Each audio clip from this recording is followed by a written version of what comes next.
Today we're going to talk about how you can analyze the whois lookup metadata. Yes.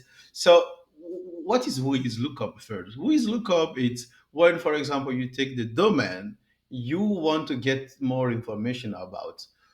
Where is register, who is the owner of this, and if the domain is making you who to contact to take it down, and so on. Yes, when it was created and so on. So we have a bunch of tools today that can help us to find information about those domain, and this is one of the tool you can use to get some information. And I found this online, this tool, and I'm using this today to show you how you can get the whois lookup and analyze the metadata, the record, for this domain. What I did, I just type it here, and I found a bunch of information. And when you see this first, it's really scary, but trust me, it's nothing. It's really easy to understand. You see like domain profile, registrar, date, name server, IP, location, ASN, and who is recording, so on. It's really easy to understand because what is the registrar? The registrar is the entity that register this domain. Yes, they register the domain for you because if you have your domain, you need to register somewhere where it's hosted. Yes, so this is the registrar. If you want to have some information, you can copy this, come here, read about this company, and see if you can see any other information about this. Yes, it's in Germany, Munich, and so on. You get some information, you see the number, and actually it's closed. That's very important for us. Yes, and the date of the domain creation. It was created, some years ago. It was updated and it will be expired. When something is updated, it might be that okay, when they created the domain was there for maybe let's say 10 years, it expired, they updated it, or they didn't manage it anymore, someone else bought it. It depends. And this is the name server used by this domain. Yes. So you have your six other domain, on this name server, and the name server is from this company. Yeah.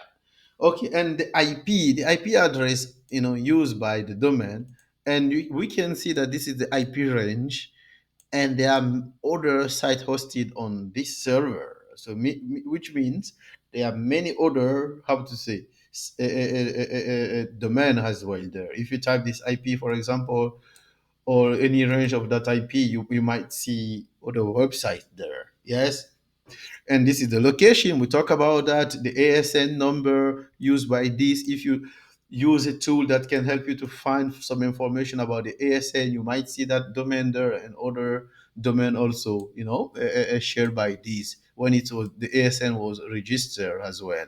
Domain state tools that not really important for us.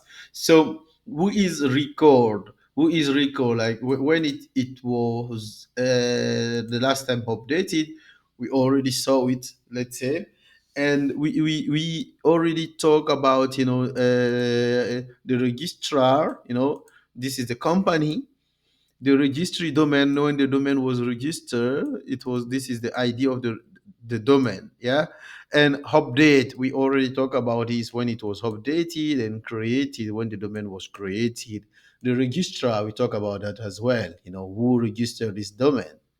Yeah.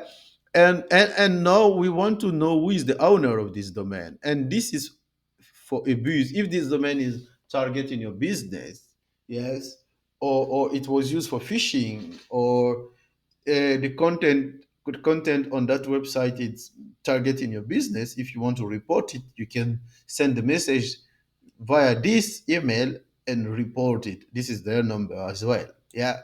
And registrant usually it's the information about the owner of the domain itself. But the thing is, today, because of the GDPR regulation, there are some third party, because, for example, the registrar cannot manage everything. So there are other third party that help them to, hide the information because of the GDPR or the data privacy. That's why there are many other domain when you see the registrant, you don't see anything. You just see data privacy protected, data privacy protected. But in this case, we see the registrant, which is normally the owner of the domain information. But here we see the whois proxy. The whois proxy, it's I checked it already. This is like between you and the registrar. Why? Because they help you to hide your information, because you don't want your information to be publicly available. Your email address, your phone number, your location, and so on. So those third party will hide those information for you. And if somebody want to contact you, they can pass through that company to contact you. For example, they want to take down that domain, yes, or you are not following some how to say regulation. They can contact those companies to take your domain down, or have a look. Yes, so that's why you have those information available. But for other domain, like I say, you might not see this. It will be the privacy because of the GDPR. Maybe you are not using those third party to hide your information. So the registrar, yes, will just put everywhere privacy protected, privacy protected.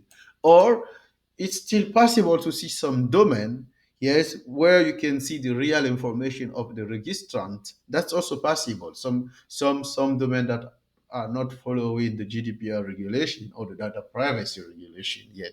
Yeah, so that's possible. So, which means most of those or all those information are from the whois proxy, who is located in this part. Yes, in the United States. This is the information. This is the email address that they created for this website. So it's all for today, Osint Africa. Please don't forget to subscribe and provide any feedback in the comment. We will be happy to assist you. Thank you and see you soon.